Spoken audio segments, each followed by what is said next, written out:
Hello, Internet. My name is Katie. I'm 24, and what I'm about to tell you might sound pretty weird, but it's the truth. I'm different from everybody else. Not in the I'm special kind of a way, but I actually have a deformity. It's not a massive one, and you probably wouldn't notice it at first sight. However, it sucks to live with. My mom somehow wants me to think it's part of me and I should be proud and blessed for being unique. But it actually feels more like a curse, to be honest. When you hear deformity, you probably think I have an extra finger or teeth on my belly button or a third nipple. I mean, I guess if you're into weird stuff like that. But sorry to disappoint you, I don't have any of those. Although an extra finger actually doesn't sound too bad. But my deformity is that I was born with really short eyelids that don't totally cover my eyes. It doesn't sound like much, but trust me, you don't want to know what this feels like. It's a living hell. I was born in Marshalltown in Iowa. You know I'm talking about a small place when the word town is included in the name.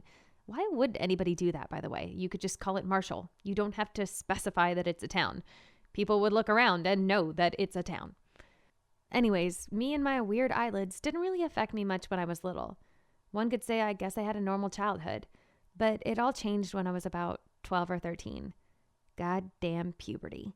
I guess it's not an easy time for anybody, but that's when things started to go downhill for me. One night, I woke up with my eyes super red, and they were really irritated. My parents were worried and took me to the hospital. There, doctors gave me artificial tears to stop the pain and asked me to close my eyes. And that's when I found out that I couldn't do it. My eyelids literally would not close at all. They said to my parents that it was a birth deformity that they could fix with a relatively easy surgery. Of course, that sounded great until they told us that it was going to be, a couple $1,000s out of pocket after insurance, and my parents really didn't have that money. My mom was a nurse and my dad was a local attorney, which sounds good, but in a place where nothing ever really happens, there's not a lot of money to be made being a lawyer. I also have 2 sisters and a brother, so, accounting for 4 kids, what my parents brought home didn't really leave a lot of extra. So I'm basically saying that it cost a lot of money and we didn't have savings. The doctor told me that if I didn't have the surgery, I'd have to be really careful. Eyes are obviously a very delicate organ and I could get infections at any time with this condition. He gave me 10 different packages of artificial tears, and I guess that was supposed to be my treatment. Artificial tears every few hours and some antibiotics to keep myself from getting infected. It was annoying, but not the worst thing ever. I was able to maintain a certain degree of normality until I turned 15. That's when it started to get harsh. People started noticing that I couldn't close my eyes all the way. And it was kind of funny. And then they thought it was creepy. They started calling me Shark Girl, like that character from that horrible movie with the girl that shoots lava. I mean, really looking back, it was stupid. But also, sharks have eyelids, so it's not even that clever. I mean, it would have made more sense if they called me Fish Girl or something like that. I don't know. I'm not good with nicknames either. But I can definitely point out the bad ones, and that one sucked. Do you know how many times people picked on me or threw things at my face just to see if I could actually blink? I guess that's high school, the closest thing to hell on earth. Maybe your high school experience was better than mine. I mean, I feel like it kind of sucked for everybody, but, not everybody has half eyelids. I mean, if you had to ask me, I feel like I'd rather have extra nipples than be in my actual situation.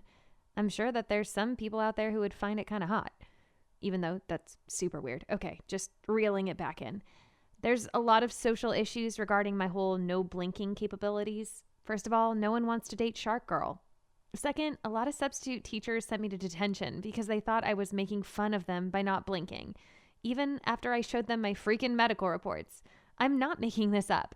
And some guys I didn't know accused me of being a stalker because I was staring at them. I think they just felt awkward, and I don't blame them. I get it. It's weird. I wanted to start wearing sunglasses to school, but my mom wouldn't let me. She said that I needed to accept who I was and that I shouldn't let any comments about my eyes hurt me. That's really easy to say when you're not the one suffering from this condition. I was a miserable teenager. And no, I'm not looking for pity. I just can't find a better word to call it. Thank God Marshalltown was a pretty lame place to live in. We don't have any big malls or movie theaters or even nice parks or a good sports team to go support. The best thing we have is the Marshalltown Community College baseball team. And it's not even a real college. As lame as my hometown is, all that lameness kind of helped me. The kids at my school didn't go out a lot, so I didn't feel the pressure of missing out on a bunch of things. What they did for fun were parties, and of course they didn't invite me because nobody wants a freak around them. I guess it kills the party vibe. That hurt a lot. So I took all that pain and prepared my revenge before graduating. I'll be honest with you. Revenge is something bad and ugly and not really helpful at all. Like Aunt May said to Spider-Man, it's like a poison that destroys you from within. I'm not proud of what I did, and maybe if I could go back in time, I wouldn't do it again. But at the same time, it did feel really good. Here's what happened. In my senior year, I became really observant, using my defective eyes to evaluate every little defect my classmates had, and I wrote them down in one of my notebooks. It was a process that took months for me to get all the information I needed. Then I recorded myself on a CD saying these awful things about them.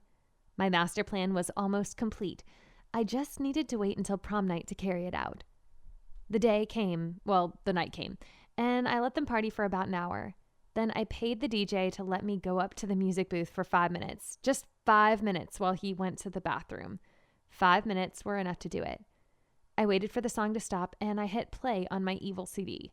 And for 5 minutes, my voice echoed in the room with sentences like, Nick, your mom is a whore. We all know she's sleeping with the principal. Nick, even your dad knows your mom is a whore who's sleeping with the principal. Tiffany, your boyfriend is cheating on you with Brittany. And my personal favorite, Sean, all the girls know about your cocktail weenie-size wiener. I know it was bad, but they kind of deserved it. Or so I thought at the time, but now I'm not so sure.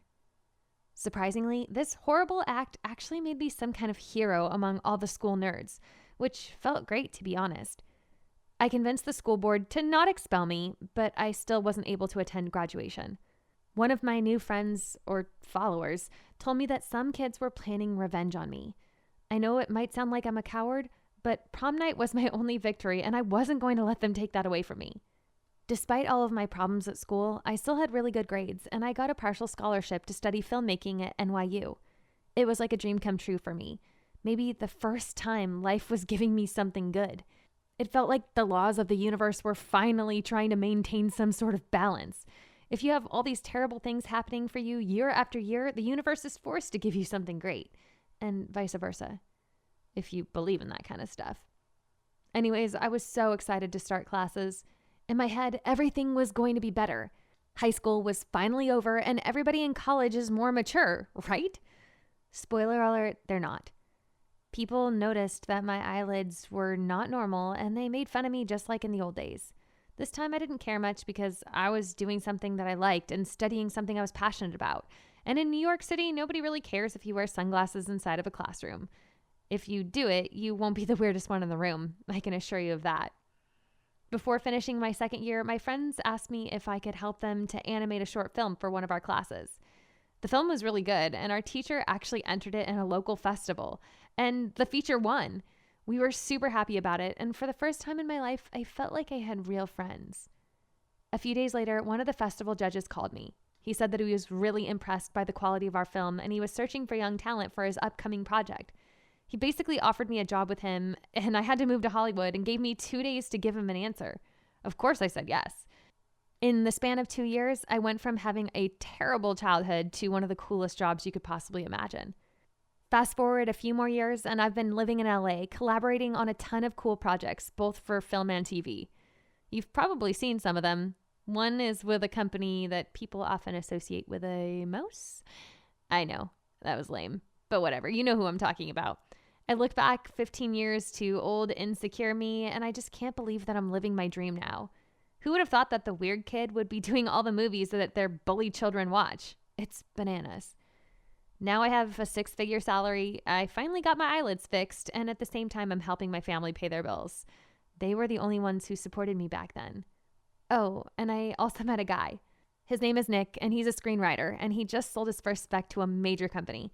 I won't say the name because I obviously can't avoid legal problems and I'm bad at hiding secrets, but we're doing great, and who knows what the future has planned for us. I just want to say thank you for listening, and thanks to this channel for letting me tell my story. No deformity is an impediment to fulfill your goals. It could be an obstacle, but you can overcome it if you really want to. Please let me know what you think about this. I'll be reading your comments. And I'm out.